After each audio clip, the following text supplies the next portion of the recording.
sólidas acerca de la función cardíaca, ¿no? ¿Qué pasa en la sístole? ¿Qué se abre en la diástole? ¿Qué se cierra en la sístole? Cada uno de los movimientos del corazón tiene a su vez cuatro partes, ¿no?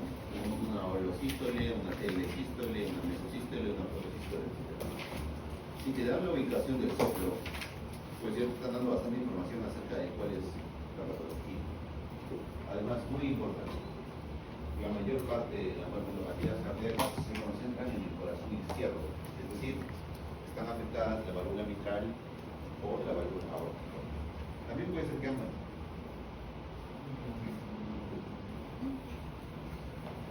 Entonces, bajo esa premisa, ante un escenario clínico en donde hay una valvulopatía, pues sospecharás que es mitral o aórtica.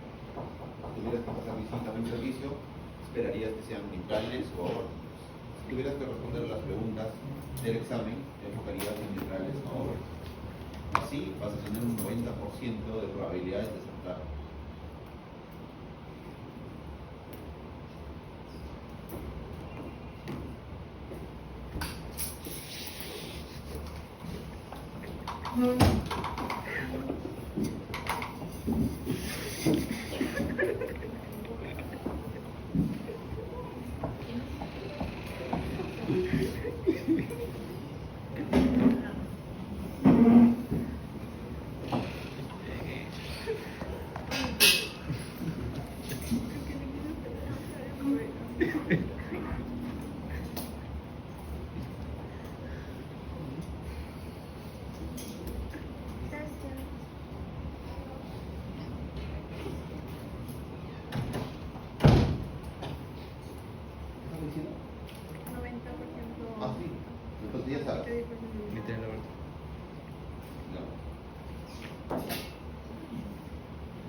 Entonces, centrémonos por ejemplo en patología aórtica, ¿no? Válvula aórtica.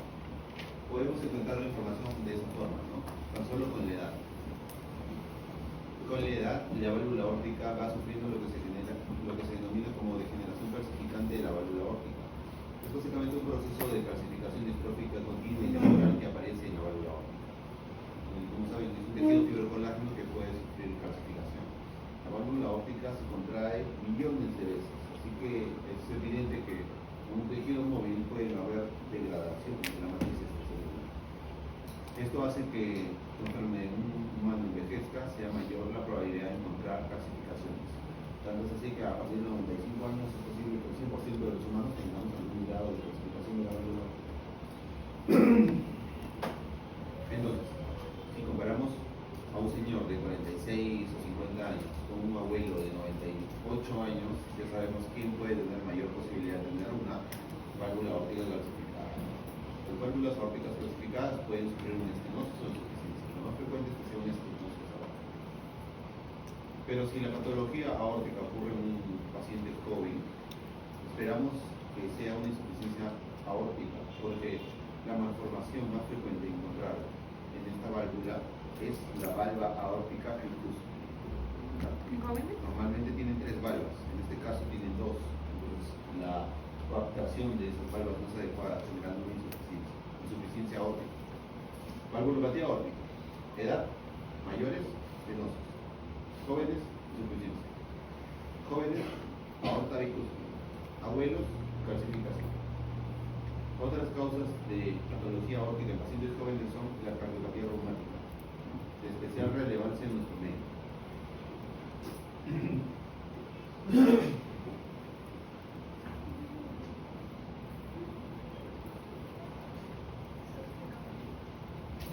Desde el punto de vista de la patología mitral, hay que entender que en países desarrollados la patología mitral secundaria a la patología reumática es poco frecuente. Ahí lo que encontraríamos son las degeneraciones calcificantes del anillo, una patología de válvula mitral secundaria de un infarto agudo del cardio o rotura del músculo vacular. Una de las complicaciones agudas o subagudas del infarto agudo del cardio es la rotura del músculo capilar. Significa que este músculo que sostiene la cuerda tendinosa, que sostiene la válvula, se va a romper, generando, en este caso, un cierre inadecuado de e insuficiencia mitral. En el lima, además, la fibrosis o el tejido de la donación puede generar una dilatación de la aurícula y, por lo tanto,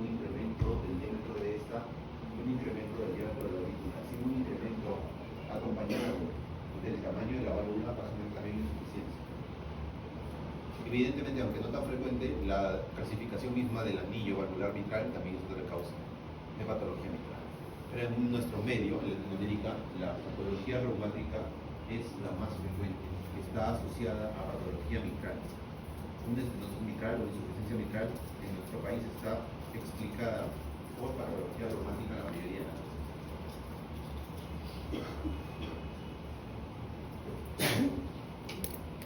Supongamos que el doctor le dice a mi mamá que me dé penicilina besatínica para atacar mi faringitis. Ahorita le damos faringitis, el caso necesita antibiótico. Porque mi mamá tiene dos opciones: se va a ir a Farma y compra la penicilina para que me pase el dolor y me pone una jeringa de 5 centímetros de nicótica, o mejor me da un té de limón con agua que lo mismo no se va a llevar que me pase. La segunda. Pues la segunda, ¿no es cierto? Todas las mamás hacen lo mismo, no sé qué me pasa. ¿Y eso qué? Se lo dijo el doctor. Pues en Latinoamérica el limoncito con ajo y guión tiende a curar más que la medicina. Bueno, este es un ejemplo burdo, pero básicamente revela la situación en nuestro continente, en donde las faringomigalitis maltratadas son un factor de riesgo para cardiopatía reumática. Son para fiebre reumática y por lo tanto para todas las complicaciones de la fiebre reumática. ¿Okay? Entonces es por eso que nosotros, los peruanos, debemos estar atentos a las consecuencias de la fiebre reumática en nuestro corazón.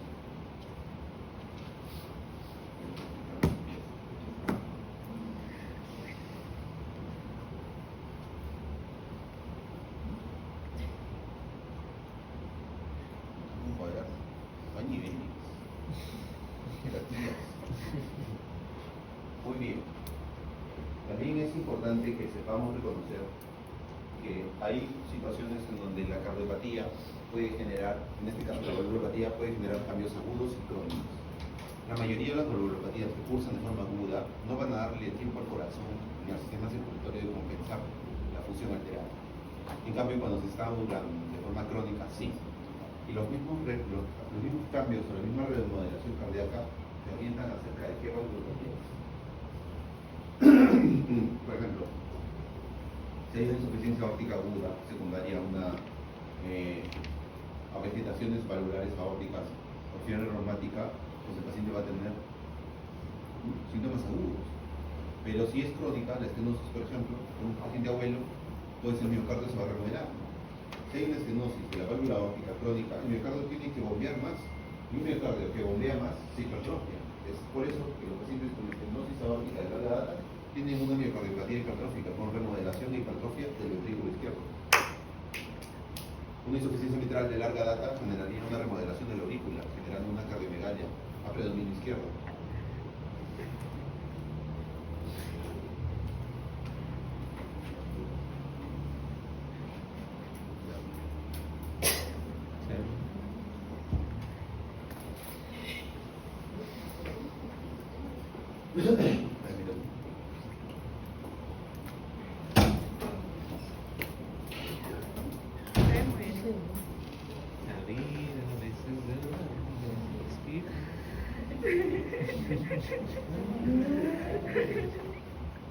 Aquí, hasta aquí.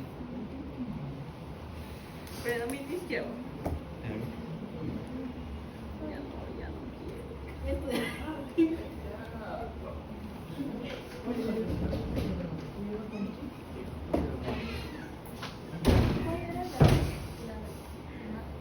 ¿Dónde estaba? Izquierdo. Izquierdo. Ah, sí. Bueno, muy importante, en los casos clínicos, en la rutina, la remodelación que puede ocurrir se orienta acerca de qué valvulopatía es. Ojo, la insuficiencia cardíaca congestiva, las miocardiopatías, la cardiomegalia, las valvulopatías, el infarto, no son enfermedades mutuamente excluyentes, ¿no? Hay pacientes que tienen valvulopatías, insuficiencia cardíaca, miocardiopatías dilatadas, toda la vez. ¿La ves? Sí, a la vez. Encima te llegan así, mira. A la vez. Doctor, paciente de 35 años, ¿sí? Actualmente cursa con cuadro de apendicitis, ¿ya? Tiene miocardiopatía dilatada, insuficiencia cardíaca digestiva y valvulopatía aórtica. Provecho. Hola, Belincita.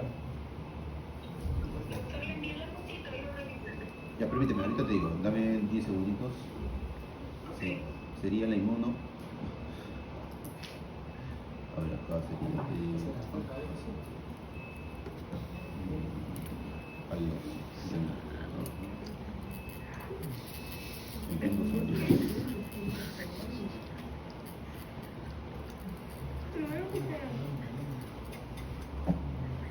El guión 2 bloque y guión 2 lámina lineal.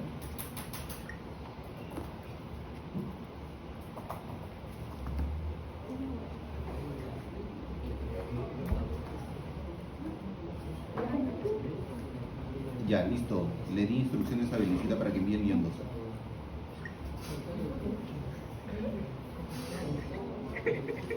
Mucho jajaja, por acá, ¿qué pasa? Tiene parásitos, ¿no? ¿Te quedaba bien? Me ha dado. Le ha dado. Es que me da risa que usted habla muy rápido y Flavio intenta copiar y se pierde. Pero tienes que grabarme, pues hijo. Por ¿Qué eso, pasa? pero Ponerle 0.5. a mí me da risa que Flavio se ¿Cómo se sigue. llamaba esa aplicación gratis para producir audio? Y me lo olvidé. Porque ahí estaba Cloud y Play. Pero igual se puede pasar los audios a algunos. Claro, o sea, miren, lo inteligente que tienen que hacer es grabar esto, lo suben a YouTube, público, le pasan el enlace a un notebook LLM y que él haga todo. ¿No es cierto? Claro, ¿qué estás sufriendo escribiendo? Sí, pues. ¿Qué pasa, Flavio, no? Ah, ya, ahora sí, sigamos. Me gustaría enseñarles más, pero ya me di cuenta que es imposible enseñarles todo para otra tareas de frente con. Tengo que enseñar por donde les voy a dar. ¿Cómo? La pregunta, tranquilo, tranquilo. Ahora, vean eso por favor. Cuando examinen a su paciente, la mayoría de las veces se van a fijar en esos dos focos, ¿ya? El foco órtico y el foco pulmonar. Foco órtico y foco pulmonar. Flavio, tiene que examinar a 10 pacientes en el servicio de cirugía de tórax. Pues ya sabes, tienes que examinar a 10 pacientes en 5 minutos. Foco órtico, segundo espacio intercostal, quinto espacio intercostal, foco mitral. ¿Ya?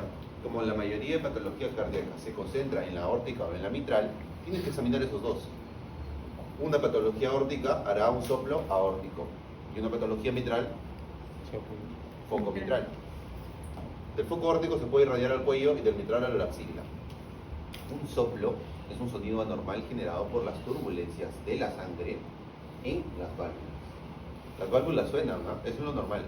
Lo que no debe sonar es la sangre turbulenta, ¿ya? Entonces, los soplos reflejan una turbulencia. El momento en donde se dé el soplo te dice mucho acerca de qué valvulopatía es, ¿no? Por ejemplo, si yo tengo un soplo sistólico en la válvula aórtica, ¿qué sospecho?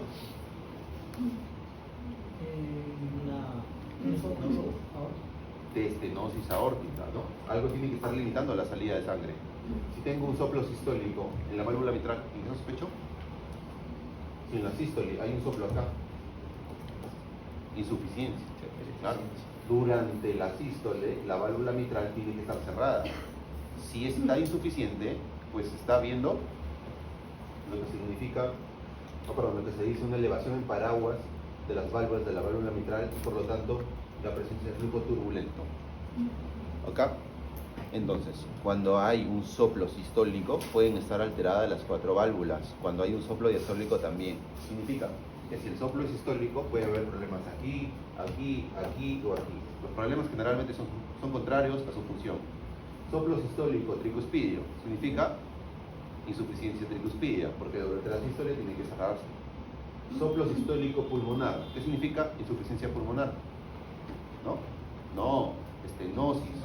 Claro, ¿por qué? Porque la sangre pasa del ventrículo a la arteria pulmonar. Si está aquí estenosado, soplo. ¿Entiende? La mayor parte de las veces van a tener que omitir esto y solo fijarse en la aórtica y en la mitral. Entonces, te dan a tu caso clínico, te dicen el soplo, te dicen en dónde está y tu foco. Si te dan esos datos, ya está el diagnóstico. Pero la mayoría de casos clínicos no van a tener todos esos elementos, solo tienen 1, 2, ninguno. Ya van a ver. Entonces, como ya está demostrado, mejor es con ejemplos.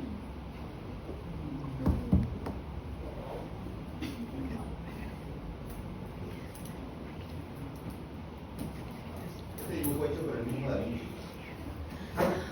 muestra un ejemplo de remodelación también. Por ejemplo, si hacemos que esta válvula aórtica estenótica, pues el ventrículo tiene que bombear la misma cantidad de sangre, así que primero trata de compensar esta estenosis incrementando la frecuencia cardíaca, ¿no? Segundo, como está combatiendo una estenosis, pues está haciendo más esfuerzo, por lo tanto sí está mejor.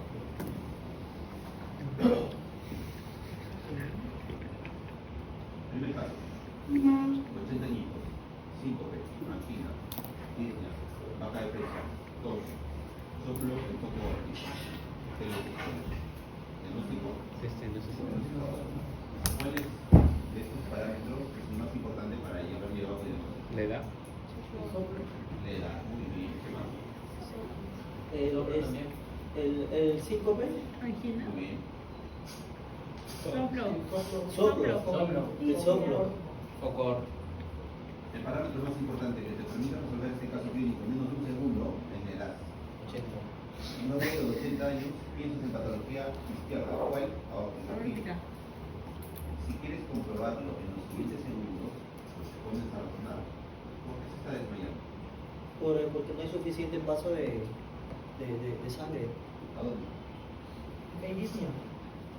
De Está izquierda. desmayando porque como está estenótica, la válvula aórtica, no hay un volumen efectivo o la fracción de eyección ventricular es menos de 0.55 y por lo tanto hay un menor volumen de sangre en el callado de la aorta y por lo tanto un menor volumen de sangre al cerebro. Chao, te vas a desmayar. ¿Por qué tiene angina? Lo mismo, menos sangre que pasa por la aorta en las primeras regiones o centímetros de la aorta nacen las coronarias. Menos sangre en las coronarias, menos sangre al miocardio que se está contrayendo más, isquemia, dolor. ¿Por qué tiene disnea? Lo mismo. Tiene disnea porque al haber una mayor presión de bombeo, esta presión intraventricular pasa de forma retrógrada a la presión intraauricular, que pasa de forma retrógrada a la presión de las venas pulmonares, que pasa de forma retrógrada al lecho vascular pulmonar, que incrementa la resistencia vascular periférica pulmonar, que incrementa la presión hidrostática en los vasos, que rompe la ley de Starling, que hace que el agua salga del componente vascular al intersticial. El agua en el componente intersticial genera edema, y el edema genera una disminución de la difusión de oxígeno por la membrana alveolar capilar y por lo tanto una menor difusión de oxígeno al cuerpo y disnea. Todo Roy. Así tiene que dominar toda la fisiología, y en este caso fisiopatología. ¿Por qué tiene baja de peso? Sí. Menos sangre al trato gastrointestinal, menor capacidad de función de nutrientes, mayor frecuencia cardíaca, mayor gasto metabólico, mayor cantidad de energía, mayor cantidad de calorías quemadas. ¿Por qué tiene tos? Edema del intersticio pulmonar, agua, moco, tos. Soplo foco órtico, evidentemente, ¿no? Que estenosis aórtica se va a ir el sonido hacia el foco órtico. El sistólico, evidentemente, ¿no? Es el problema de estenosis aórtica. El problema es en la sistólica. Cada uno de estos signos explica la fisiopatología, pero no vas a tener todos esos minutos para ponerte a leerlo. Encuentra la palabra clave, resuelve tu caso y pasa con la siguiente pregunta. 80 años. 80 años, ¿no? La fija, la fija.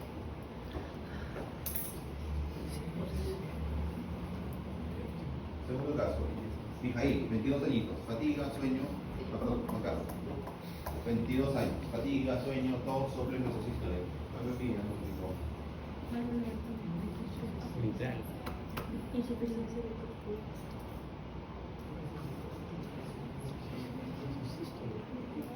Bien, chichito, ¿no?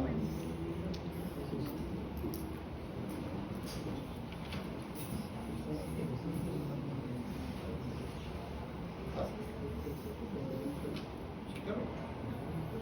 ¿Qué me quedé? Ah, sí, diagnóstico. Vamos, Catherine, tú puedes. Insuficiencia. ¿De qué? Aórtica, teospidia, mitral.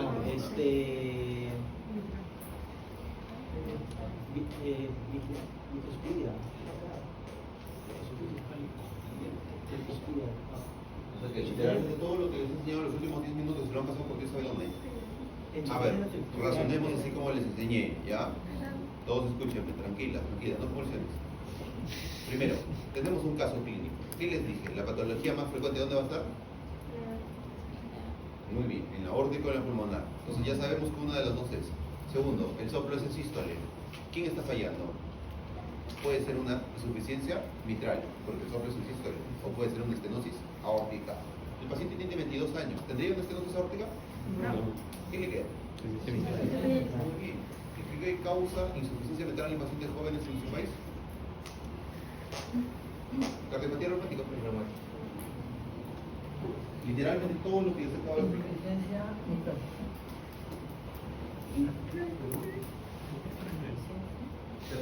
Tercer caso, Jefferson, 21 años, tiene caries, tiene angina, síncope, frialdad distal, soplo no especificado, pero considera de su cuellito. Dame un diagnóstico pequeña. Pues.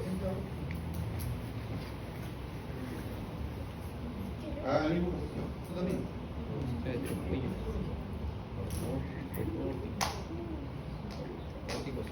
Óptico, ¿qué? Estenosis, insuficiencia.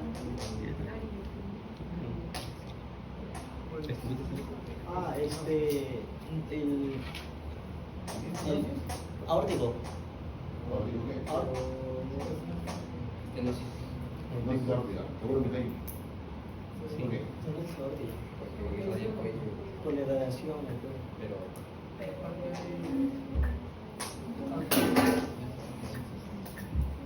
¿Ya? por la edad insuficiente.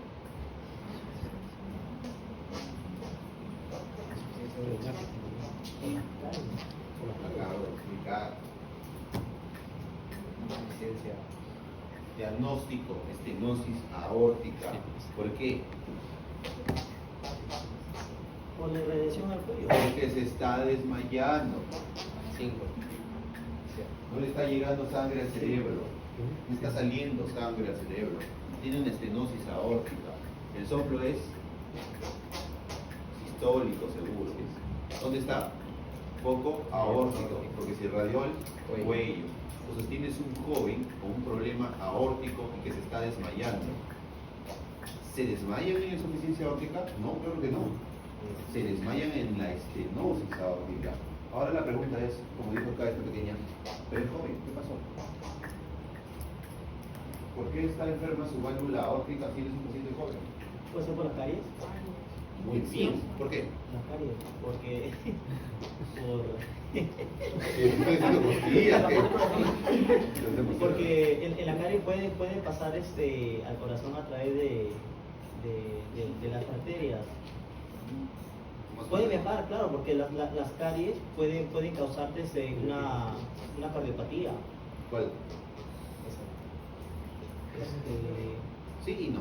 Las caries pueden ser origen de endocarditis bacteriana. Como saben, las bacterias pasan por debajo de la lengua y van directamente hacia las aurículas, ¿no? Pero en este caso, la caries es un signo directo de que este paciente tiene estreptococos del grupo A, que es el agente etiológico de ¿qué?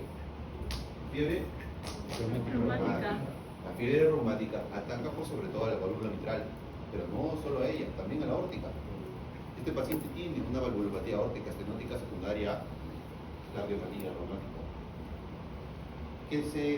¿Qué han notado? Que pesa mucho la edad, la localización y los antecedentes.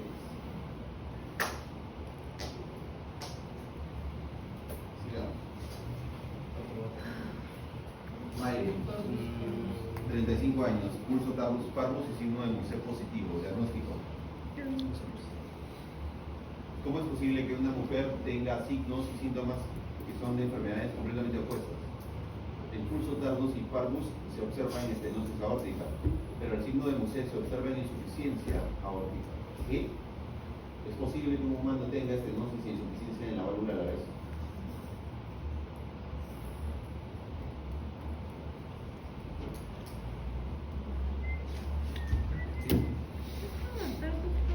Pero son diferentes.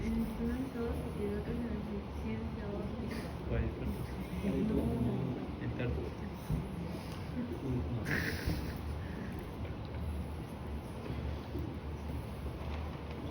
Sí, obviamente. En realidad, cuando una válvula está muy enferma, no solamente va a tener estenosis o insuficiencia, tiene las dos cosas. Supongamos que estas son valvas de la válvula mitral. Supongamos que esta es la válvula mitral. Para que se cierre la válvula, las valvas hacen esto, ¿no? Se cierra. ¿Ven? Qué bonito se cierra. Ay, qué bonito. Mira cómo se abre. Se cierra. ¿Ven? Para que se abren y se cierran necesitan ser elásticas. Son estructuras compuestas por tejido fibrocolágeno y fibras elásticas. Son elásticas. Cuando estas valvas se enferman, se vuelven más rígidas y por lo tanto no se pueden cerrar porque están bien rígidas. Significa que están insuficientes. E incluso cuando se quieren cerrar ya no se pueden abrir. Significa que están estenóticas. Esto es un ejemplo de cómo una válvula no se puede abrir generando insuficiencia o estenosis a la vez. ¿Me entienden? Ya no se puede cerrar, insuficiencia. Ya no se puede abrir, estenosis. Un paciente puede tener tanto estenosis como insuficiencia. No les van a poner esos casos clínicos a niños de pregrado, pero que sepan que existen, ¿ya? Entonces, en este caso, por la edad de Valerie, ¿en qué sospecho? Cardiopatía reumática. Chamano. Te duele la vencida. Marca todo reumática. Vamos a poner 30 años por ahí. Todo reumática. Paciente con antecedente de infarto agudo miocardio hace un mes. Cursa actualmente con tos, angina, soplo sistólico en foco mitral. ¿Cuál es el diagnóstico más probable? Insuficiencia mitral. Excelente, Pablo. Es un genio, Flavio.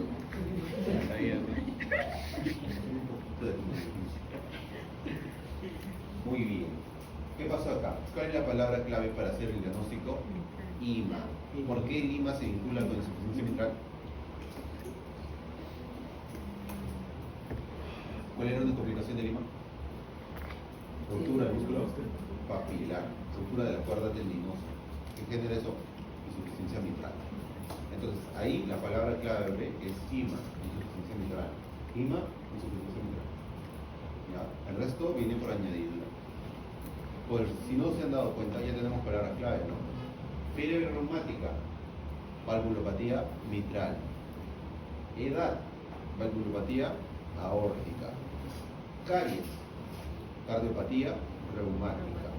IMA, insuficiencia mitral. ¿Van entendiendo cuál es la onda? Entonces, acá la palabra clave es que el paciente ha tenido infarto. Significa que puede haberse roto una de sus cuerdas tendinosas. No solo es eso, en un infarto la pared cardíaca muere y por lo tanto se dilata, generando una insuficiencia mitral también por dilatación del anillo. ¿Acá?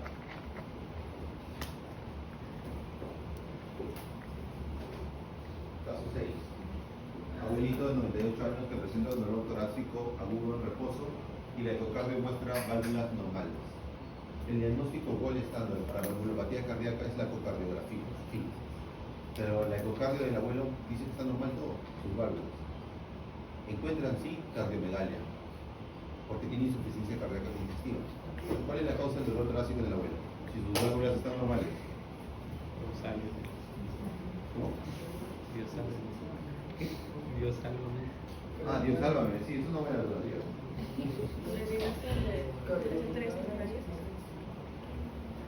¿Cómo?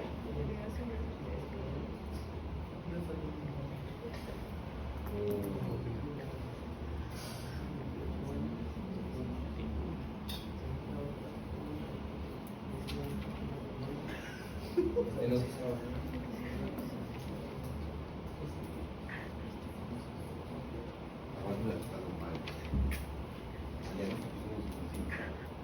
No, no se estaba cerrando.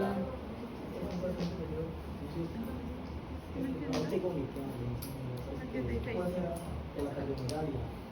Una estenosis. Estenosis. Es una estenosis. Por la cardiomegalia. Cólera. ¿Qué? Ahora me toca a ti. Es una insuficiencia. Ahora cuál.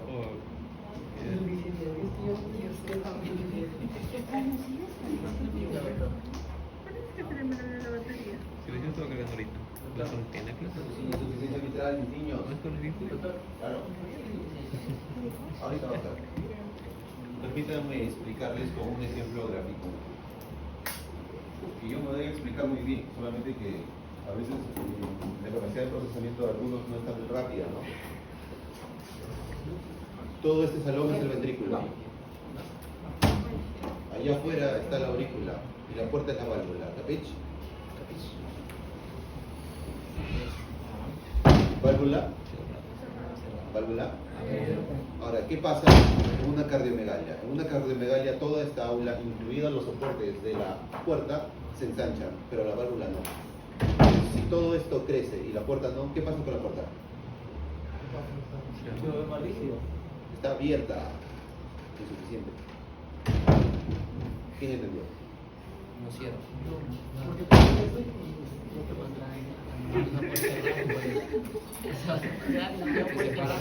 Estructuralmente las válvulas del abuelo están normales.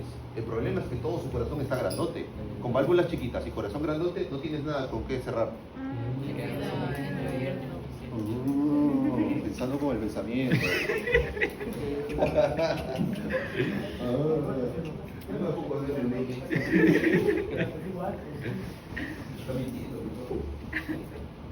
Paciente mujer de 35 años con mal de zapito. Va al baño a realizar la popocita y se desmaya cada vez que lo haces. Tiene un soplo sistólico en el foco mitral. ¿Cuál es tu diagnóstico? Dios sálvame.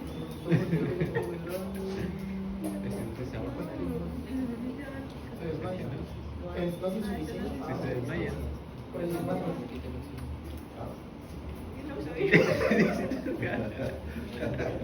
Ustedes son la bomba. ¿Quieres ir al baño, Flavio? ¿Quieres experimentar para saber exactamente qué pasa? ¿Qué pasa cuando vamos al baño? Generamos una maniobra de Valsalva. Y la maniobra de Valsalva básicamente es un incremento de la presión intraabdominal. Cuando se incrementa la presión intraabdominal, aumenta el reflujo, o mejor dicho, el flujo de sangre al corazón, porque estás exprimiendo las venas de tu cuerpito caribeño. Significa que está llegando más sangre a tu corazón. Pero ¿por qué te desmayarías con una maniobra de Valsalva? ¿Qué valvulopatía hace eso? La insuficiencia mitral. Solo hay dos cosas que hay. La neuropatía hipertrófica y la insuficiencia mitral. Recuerden.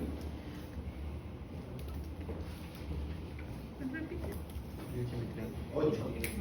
21 añitos, estudia en la CIPAN. En la clase de valvulopatía se desmaya y cuando lo examinamos, su pulso está débil, tiene frialdad en miembros inferiores distales, superiores distales y tiene un soplo holosistólico en el foco órtico, además de fiebre. ¿Cuál es el diagnóstico? ¿Cuál es? Estenosis aórtica, muy bien. ¿Por qué? Porque se ha desmayado. ¿No? Síncope. No hay sangre al cerebro. Estenosis aórtica. Ahora la pregunta es, ¿por qué tiene estenosis aórtica? Porque solamente de insuficiencia mitral y las que dijo, solamente eso se produce. Muy bien, Plati. Hoy en día estás fina. Espérate, hermano. A ver, ¿por qué? Ya, bueno. El paciente tiene fiebre. Le están dando un dato muy importante. Significa que sospechas de una endocarditis bacteriana. ¿Cuál es la clínica de la endocarditis bacteriana? Fiebre, básicamente. Incluso puede ser el único síntoma. Entonces tenemos un paciente que tiene una valvulopatía, que se ha desmayado, pues sé que está en la aorta, sé que es una estenosis aórtica. Encima tiene el foco aórtico comprometido, encima es en la sístole, bacán. Ahora la pregunta es, ¿por qué? Porque tiene fiebre. ¿Y cómo la fiebre se vincula con patología aórtica? Pues sospecho de vegetaciones aórticas secundarias, endocarditis o cardiopatía reumática. En este caso en nuestro país es reumático, muy probablemente. Muy bien, vamos con trombocoides. Los trombos están adheridos a los vasos. Los émbolos literalmente flotan. Los émbolos son móviles, los trombos son fijos. Pero también pueden coexistir. Tenemos entonces escenarios de tromboembolisas, ¿no? Trombos que están generando continuamente émbolos o trombos que ya generaron émbolos. A su vez, los trombos y los émbolos se pueden dividir, ¿no? Tenemos trombos de origen arterial y trombos de origen venoso. Tenemos émbolos arteriales y émbolos venosos. También podemos dividir a estos escenarios de esta manera. Podemos tener trombos de gas, trombos neoplásicos, trombos por sustancias extrañas, trombos arteriales, trombos venosos, trombos grasos y trombos de líquido amniótico. Entonces, el escenario más frecuente de encontrar es el trombo venoso. Más del 90% de los casos de tromboembolia están asociados con trombos venosos. El resto con trombos arteriales. El resto de trombos son poco frecuentes de observar. Los menos frecuentes son los de sustancias extrañas que están vinculados con intentos de asesinato y los trombos de líquido amniótico que se presentan en 1 de cada 40.000 embarazadas o en el porperio. Significa que la probabilidad de que tu embarazo termine en una trombosis es de solo 1 en 40.000. Eso es equivalente al 0.00004%. ¿Sabich? O sea, es sumamente extraño. Pero si eres una afortunada a la que te da una trombosis de placenta o de líquido amniótico, el 95% de las veces vas a morir. Sí. Solo un 5% de las mujeres embarazadas que tienen una trombosis de líquido amniótico, una trombosis del lanugo, una trombosis de células escamosas, una trombosis trofoblástica, sobreviven. Porque son sustancias extrañas que al llegar al torrente sanguíneo femenino desencadenan toda una cascada de la coagulación. Es que literal, esas partes desencadenan toda la cascada de la coagulación y la mujer entra en coagulación intravascular diseminada y de ahí nadie la saca. Solo Dios. Entonces, trombos gaseosos. Por ejemplo, enfermedades por descompresión, ¿no? Los humanos estamos a una atmósfera de presión. Cuando nos sumergimos en las profundidades del mar, pues cada metro que nos profundizamos o que incrementemos la profundidad en cada metro, aumentamos una atmósfera más, ¿no? Entonces, nuestro cuerpo, nuestro sistema circulatorio, se adaptó para que a una atmósfera de presión la distribución de gases en la sangre sea adecuada, ¿no? En el aire tenemos aproximadamente un 21% de concentración de oxígeno y más del 70% de conformación de nitrógeno. Si nosotros nos sumergimos, si un buzo se sumerge y esos buzos utilizan tanques de oxígeno que literalmente imitan al aire, es decir, tienen un 70% de nitrógeno, pues al sumergirse a mayor presión, toda la presión se distribuye de forma regular por todo tu cuerpo, ¿no? Algunos somos más redonditos, otros son más flaquitos. Pero toda la presión se ejerce de forma equitativa en cada fluido de nuestro cuerpo, facilitando la disolución del gas nitrógeno en nuestros tejidos. Si el humano asciende de forma rápida y no controlada nuevamente a la superficie, el nitrógeno se vuelve a diluir y se forman burbujas que dañan a los tejidos, que forman émbolos gaseosos o que incluso son capaces de destruir el ADN, ¿no? Estructuras microscópicas pequeñas. Entonces, la enfermedad por tromboembolia gaseosa también puede ser causada por inyección iatrogénica de gas, ¿no? Una de las formas más accidentales de las que se ve. Con las nuevas técnicas actuales de inyección o de venoclisis ya no es tan frecuente, es muy infrecuente. Los trombos también pueden ser de origen neoplásico, ¿no? Una neoplasia no tiene caderina, no tiene moléculas de adhesión y por lo tanto puede diseminarse. Entonces, el cáncer llega a un vaso, que se llama invasión vascular, y de ahí se puede embolizar a cualquier otra estructura. Émbolos neoplásicos pueden ir a parar a tu cerebro y causar daño cerebral, coma incluso, insuficiencia renal, etc. Luego vienen lo de sustancias extrañas, cuando literalmente te inyectan el cuerpito caribeño, cosas como por ejemplo aceite, gasolina, lo que deseen. Luego los trombos grasos que se observan en pacientes que tienen fracturas, en pacientes que han estado bajo mucha carga de peso, ¿no? Por ejemplo, una persona que en un temblor le cae una pared encima, pues puede destruir parénquima o tejido adiposo y esto se puede embolizar. Y los de líquido amniótico ya los explico.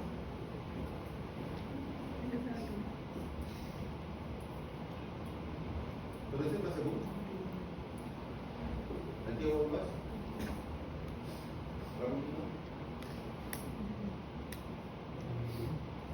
¿Todo esto es hidrolimpia?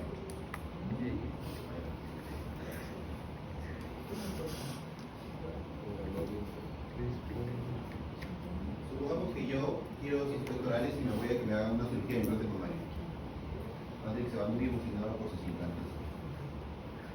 Y que en sala de operaciones curso con disnea, insuficiencia respiratoria aguda, síncope, muerte cerebral, entro en coma y me muero. Me hago la morición. ¿Cuál es el diagnóstico ahí? ¿Qué me pasó?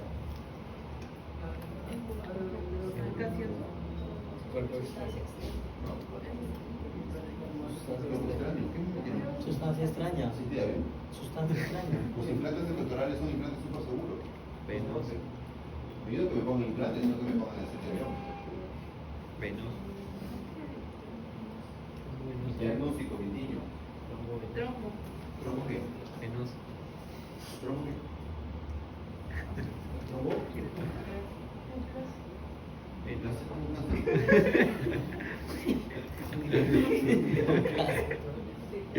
Trombosis venosa. La causa más frecuente de muerte es trombosis venosa. La pregunta es ¿por qué? Ahí vienen a tallar los factores de riesgo para trombosis venosa. ¿No han escuchado en las noticias hace unos meses de señor el terapeuta, se va a hacer una rinoplastia y fallece, familiares denuncian al doctor? No, doctor Fong, vinculado con muertes después de la cirugía plástica. Pues sepa bien que las trombosis son complicaciones en la cirugía, son complicaciones que ustedes firman en el consentimiento informado o sus familiares. Las trombosis pueden ser causadas, uno, porque estás en reposo mientras te están operando; dos, la anestesia misma puede tener un efecto contradictorio y endogénico y generar trombosis. Es una bendita ruleta rusa. Ya, siguiente diapositiva.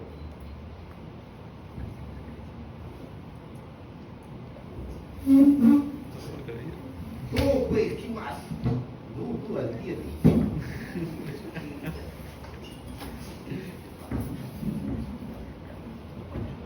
No, antes. Miren, ¿cuáles son los factores fisiopatológicos importantes para las trombosis? La mayoría de las trombosis venosas, que son básicamente todas las que se presentan en la práctica diaria, tienen como principio fisiopatológico fundamental la éstasis vascular. ¿Ya? Cualquier cosa que genere éstasis vascular va a predisponer a que parezca una trombosis venosa profunda, inevitablemente si el paciente está sano o enfermo. Obviamente, si el paciente tiene una conjunción de factores de riesgo, va a haber mayor riesgo de que haga una trombosis venosa profunda. Entonces, cualquier factor que predisponga a éstasis vascular va a predisponer a que se presente una trombosis venosa profunda. ¿Qué factores influyen? 1. Inmovilidad. 2. Uso bajo de los músculos. Como saben, los músculos gastrocnemios y los cuádriceps bombean sangre al contraerse. 3. Pie diabético, dislipidemias, diabetes mismas, insuficiencias vasculares, sedentarismo, obesidad, viajes largos, enfermedades profesionales, inmovilidad nuevamente, úlceras por presión, pacientes postrados, la edad, pacientes débiles, pacientes con caquexia, pacientes con estados protrombóticos, pacientes que consumen anticonceptivos orales, pacientes que tienen deficiencias en vitaminas, pacientes con alteraciones genéticas, por ejemplo el factor 5, etc. Cualquier factor que predisponga a la éstasis vascular es un factor de riesgo para trombosis venosa profunda. Varices en miembros inferiores, uso de prendas muy ajustadas, etc. Ahora, para trombosis arterial, que es el otro escenario frecuente de las trombosis vasculares, el factor fisiopatológico fundamental de una trombosis arterial es la lesión del endotelio. Y acá tenemos dos cosas frecuentes de trombosis arterial: las trombosis de origen arterial secundarias a rupturas de placas ateroscleróticas, que es lo que vimos en la clase pasada, y las trombosis arteriales por trombos murales. Un trombo mural básicamente es un trombo en la pared cardíaca, dentro del corazón. Entonces, éstasis sanguínea, trombosis venosa; lesión endotelial, trombosis arterial; trombosis arterial, aterosclerosis y trombo mural. ¿Ok? ¿Qué causa un trombo mural? ¿Por qué se formaría un trombo dentro del corazoncito caribeño? Infarto, ¿no? Un infarto agudo miocardio puede generar una trombosis intracardíaca. El tejido muerto atrae leucocitos y plaquetas y se forma un trombo. ¿Qué más? Arritmias. Las arritmias ventriculares o la fibrilación auricular también son trombogénicas. Al generar flujos turbulentos se facilita la interacción plaquetaria con la pared endotelial y la lesión del endotelio, o en este caso, endocardio. Entonces, cualquier mecanismo que facilite la lesión endotelial va a predisponer al daño el endotelio y a la aparición de trombos arteriales. Sin embargo, los mecanismos de anticoagulación o regulación a la baja de los estados procoagulantes disminuye enormemente el riesgo de presentar trombos arteriales, y no todos los tendríamos. Entonces tenemos un equilibrio entre factores procoagulantes y anticoagulantes. Los pacientes que tienen 2, 3 o más factores de riesgo en conjunción tienen mayor riesgo de ser estación vascular. No es lo mismo tener una señora gordita, dislipidémica, hipertensa que está viajando en un bus 16 horas a Arequipa que tener un joven que se va al gym y come sano, ¿entienden? Entonces la señora tiene mayor riesgo de hacer una trombosis venosa. Tanto es así que todos los pacientes obesos pasan por protocolo de compresión vascular en los servicios de hospitalización. Tienen indicaciones solo de reposo relativo para las enfermeras, para que sepan que tienen que moverse, rotarlos, sentarlos, caminar, ir al baño caminando. ¿Entienden? O sea, las enfermeras, los técnicos, los doctores están muy atentos a estos pacientes que tienen riesgo de hacer trombosis, porque nadie quiere que se le muera un paciente dentro de su clínica o en su servicio por una trombosis cuando en realidad fue por una gripe. Es una lástima, ¿no? Ah, mi mamá fue hospitalizada por una faringitis, estuvo echada y se murió. ¿Por qué? Nadie la movió, no se movió. Le dijeron, quédese ahí, repose. Y reposó, literalmente.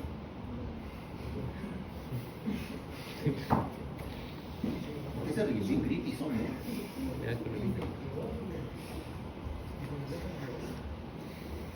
Paciente obeso con antecedente de infarto agudo miocardio, ¿qué tipo de trombosis encontraríamos en sus coronarias? Trombosis arterial, ¿no? Si tiene infarto, ¿a qué te suena eso? A trombo mural, a ateroesclerosis. Cualquiera de los dos puede haberle causado su trombosis arterial. ¿Ya?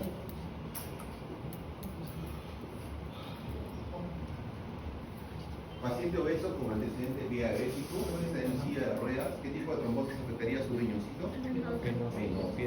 Es un paciente con diabetes, está inmovilizado, está sentado todo el día, no mueve sus piernas, no hay contracción de músculos, no hay bombeo de sangre de miembros inferiores, trombosis, estasis vascular poplitea, émbolo, ¡pum! Riñón. Fácil, sencillo.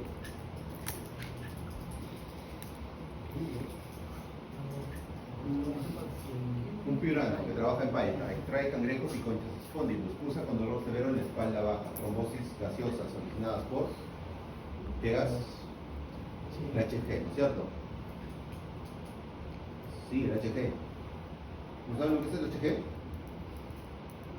¿No saben lo que es el HG? ¿Saben lo que es el HG? No, ¿y no? El nitrógeno, chicos. HG no existe. ¿Qué pasa? ¿Entendido? Bueno, ya tienen una idea de cómo va a ser la situación, ¿no? A un grupo le va a venir preguntas de miocardiopatía, a otro grupo de infarto, a otro grupo de valvulopatías, otro grupo de tromboembolias, otro grupo de neoplasias.